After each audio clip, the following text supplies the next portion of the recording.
Metro की भूतनी। हे dear, अगर आपको ये कहानी अच्छी लगे तो प्लीज़ वीडियो को लाइक और सब्सक्राइब ज़रूर करें। एक रात की बात है, आशा नाम की एक औरत कहीं से लौट रही थी। वो एक सुनसान मेट्रो स्टेशन में आई और वो खुद से कहती है, ये मेट्रो स्टेशन इतना सुनसान क्यों है आज? बाप रे, इतनी गंदगी, ऊपर से अंधेरा। पहली बार इस मेट्रो स्टेशन पर आई हूँ, अब अगली बार नहीं आऊँगी। तभी आशा को किसी के कड़ाहनी की आवाज़ आती है। आशा वहीं रुक जाती है। आशा कहती है, ये क्या था? कौन है यहाँ? आशा के पीछे देखती है तो उसके पास से एक परछाई गुजरती है। आशा डर जाती है। आशा की सांस फूलने लगती है। आशा की सांस फूलने की वजह से वो चिल्ला भी नहीं पाती है। फिर वो वहाँ से भागने लगी और वह बचाओ बचाओ कहकर चिल्लाने लगी। आशा की दिल की मरीज़ थी, वह ज़्यादा भाग भी नहीं पाई और उसकी सांसें फूलने लगी। तभी आशा के ऊपर 2-4 बूंद खून के गिरने लगे। आशा ऊपर देखती है तो 15-16 साल की एक लड़की ऊपर चल रही थी और उसका खून आशा के ऊपर टपक रहा था। आशा चिल्लाते हुए डर के मारे ज़मीन पर गिर गई। उसे दिल का दौरा पड़ गया और वह वहीं तड़पते तड़पते वो वहीं मर गई। अगले दिन पुलिस आशा के मौत को हार्ट अटैक समझकर केस क्लोज कर देती है। उसी दिन रात के लगभग 8 बजे एक बच्चा मेट्रो स्टेशन के पास बॉल से खेल रहा था। अचानक से उसका बॉल उस मेट्रो स्टेशन के अंदर चला गया और बॉल ढूंढने वो भी अंदर चला गया। वो कहता है, कहाँ गई बॉल? अभी तो यहीं आई थी। तभी उसे बॉल पटकने की आवाज़ आती है। उस बॉल के साथ वहीं एक लड़की खेल रही थी। उसका सर बालों से ढका हुआ था और कपड़े गंदे। तभी वो लड़का कहता है, ये मेरा बॉल है, मुझे दे दो। वो लड़की के हंसते हुए, हा हा हा हा हा हा हा, तुम मेरे साथ खेलोगे? वो लड़का कहता है, ठीक है। भूतनी बॉल दूर फेंक देती है। तभी वो लड़का कहता है, अरे इतना दूर क्यों फेंका तूने बॉल? मैं यहाँ खड़ा हूँ ना। वो लड़का बॉल लाने के लिए पीछे जाता है और बॉल उठा के जैसे ही पीछे मुड़ता है, वो भूतनी बच्चे के सामने खड़ी हो जाती है और बाल हटा के उसके सामने हंसते हुए कहती है, हा हा हा हा, अब तू मेरे साथ यहीं खेलता रहेगा। लड़का डरावनी शक्ल और उसकी हंसी देखकर डर जाता है और चिल्लाते हुए मेट्रो स्टेशन के बाहर भागने लगता है। तभी वो भूतनी वापस से सीलिंग पर चलने लगती है और वो भी उस बच्चे से कहती है, अब तू मेरा दोस्त है, अब तू यहीं रहेगा, हम एक साथ बहुत खेलेंगे। फिर वो जोर जोर से हंसने लगती है।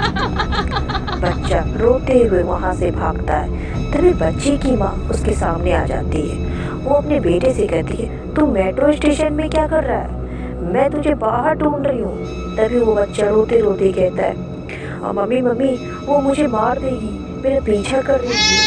और वो जोर जोर से रोने लगता है। तभी उस बच्चे की माँ कहती है, कोई नहीं है तेरे पीछे, तू रोना बंद कर और घर चल।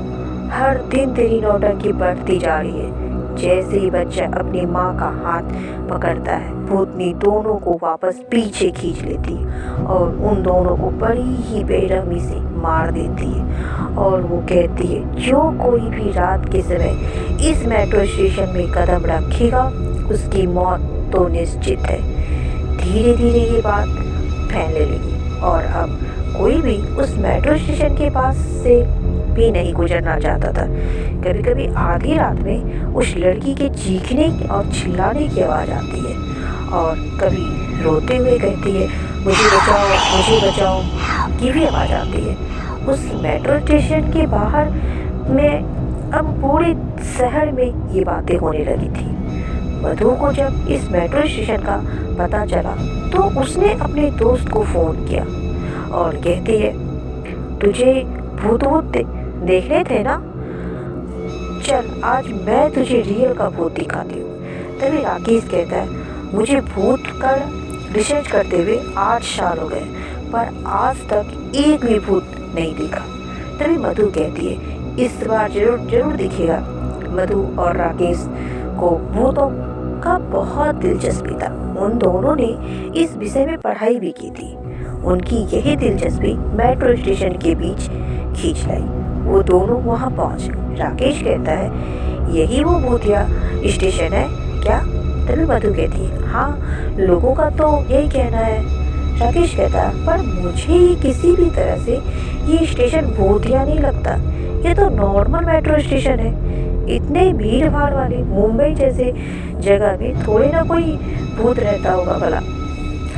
अरे यहाँ नॉर्मल इंसानों के लिए रहने की जगह तो नहीं है। तभी मधु कहती है अरे गधे, पहले मेट्रो स्टेशन के भीतर तो चल, भूत होगा भी तो नीचे ही होगा ना। और क्या पता अंदर जाते ही कोई भूत या भूतनी मिल जाए। तभी राकेश कहता है अच्छा बाबा, चलो चलते हैं। ठीक है।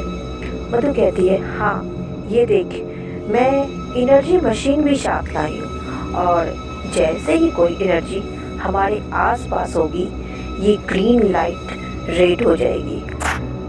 तभी राकेश कहता है ठीक है, अब तू बोल रही है तो जाके देख ही लेता हूँ, वरना मुझे इस बात पे यकीन नहीं होता।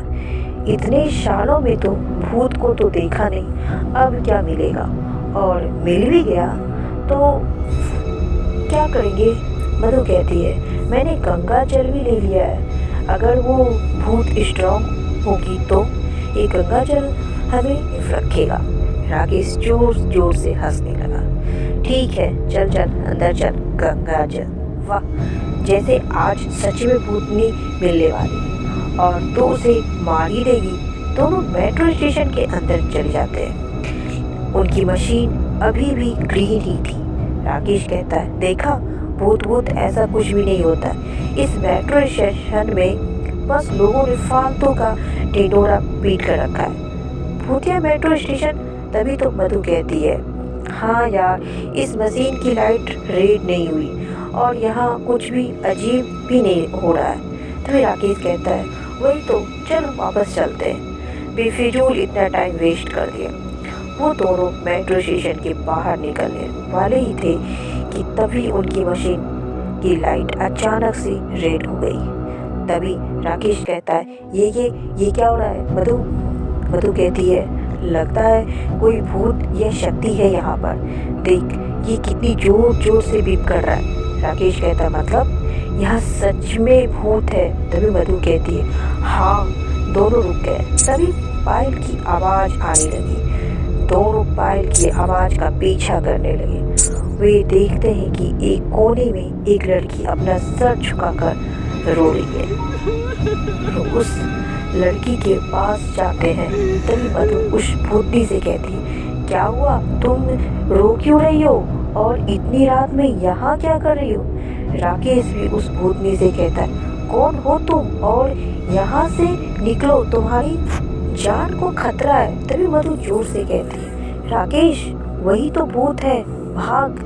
वो भूतनी राकेश की गर्दन पकड़कर उसे उठा और जोर जोर से हंसने लगती। मधु राकेश को छुड़ाने की बहुत कोशिश करती है, पर वो भूतनी मधु को भी धक्का दे देती है। राकेश का मुंह लाल हो जाता है। धीरे धीरे राकेश की आंखें भी बंद होने लगती हैं। तभी मधु जल्दी से गंगा जल निकालती है और भूतनी के ऊपर छिड़कती है।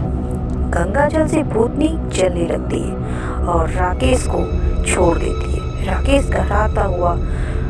तभी मधु कहती है हम तेरी मदद करने आए थे, पर तुम तो मेरे दोस्त को ही मारने वाली थी। अभी तुझ पर गंगा जल डालकर तुझे जला ही देती हूँ, आज तो तेरी खैर नहीं। तभी भूतनी रोते हुए कहती नहीं नहीं प्लीज़ ऐसा मत करना। तभी राकेश कहता है तू भूत कैसे बनी, तेरे साथ क्या हुआ? तभी वो कहती है मेरा नाम जाड़ा है, मैं 5 साल पहले कॉलेज से घर जा रही थी और इसी मेट्रो स्टेशन पर 5 लोग बैठकर दारू पी रहे थे। मुझे देखते ही मेरे साथ ज़बरदस्ती करने लगे और उसी में मेरा सर दीवार से टकरा गया और मैं वहीं गिर गई। मेरे सर से बहुत खून बह रहा था, पर वो लोग डर के मारे मुझे वहीं छोड़कर भाग गए और मैं वहीं मर गई। तब से मैं यही भूत बनकर कैद हूँ। जारा की कहानी सुनकर राकेश और मधु की आंखों में आंसू आ गए। दोनों जारा से नजरें नहीं मिला पा रहे थे। तभी अचानक से भूतनी उसके पीछे आ जाती है और दोनों की गर्दन पकड़ लेती है। दोनों छटपटाने लगते हैं। तभी भूतनी कहती है, थोड़ी सी बातें क्या कह दी कि दोनों तो रो पड़े। हा हा हा हा हा। बड़ी बेवकूफ हो। भूतनी के सामने एक दीवार पर दोनों का शर पटक पटक कर उसकी जान ले ली और भूतनी जोर जोर से हंसती रही। तभी भूतनी कहती है, इस मेट्रो स्टेशन पर आने वाला मरेगा, जरूर मरेगा। हा हा हा हा हा।